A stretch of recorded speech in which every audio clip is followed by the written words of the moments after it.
nalaglag sa Final Four race ang NU Bulldogs matapos silang pabagsakin ng Adamson Soaring Falcons. Ang reigning champs na De La Salle Green Archers naman, secured na ulit ang top seed.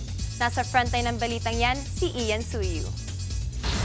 Napuno ang Smart Araneta Coliseum sa tapatan ng powerhouse teams De La Salle Green Archers at UP Fighting Maroons sa UAAP Men's Basketball Tournament.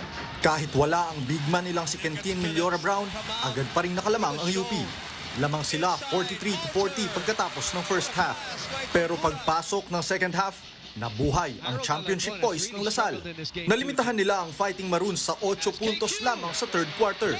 Sinabayan pa yan ng opensa ni reigning MVP Kevin Kiambao na bumuhat sa koponan patungo sa 77-66 victory. Dahil dyan, mas napanatili ng DLSU ang kanilang pwesto sa pinakataas ng standing with 12 wins and 1 loss. Umiskor si Kiambao ng 15 puntos at 5 rebounds. May 14 points at 10 rebounds naman si Mike Phillips. Nasiguro na ng La Salle ang top seed kahit hindi pa tapos ang elimination round. Coming into this game, yung different mindset pero same approach pa rin. Like na hindi ako pwede magmukmok dun sa kung ano yung performance ko last game. And then nandyan yung teammates ko, nandyan yung management, yung coaching staff na lagi ako sinasabihan na tuloy mo lang, ikaw isa ka sa leaders dito.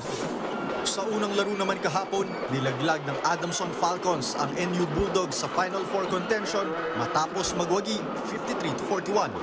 Nanguna sa ratsyada ng Falcons sa larong yan si AJ Franzman na may 18 puntos, 11 rebounds at 3 assists.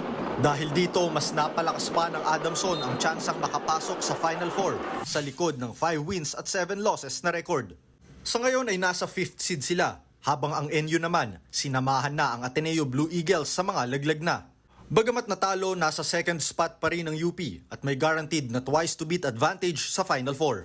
Nagbabalita mula sa frontline, Ian Suyu, News 5. What's up mga kapatid, it's your sports tito Mike Reyes. Huwag magpahuli sa mga umaaksyong bakbakan at harapan sa loob at labas ng bansa. Para sa mga pandiin ng sports news, mag-follow at mag-subscribe sa social media pages ng News 5. Peace and love.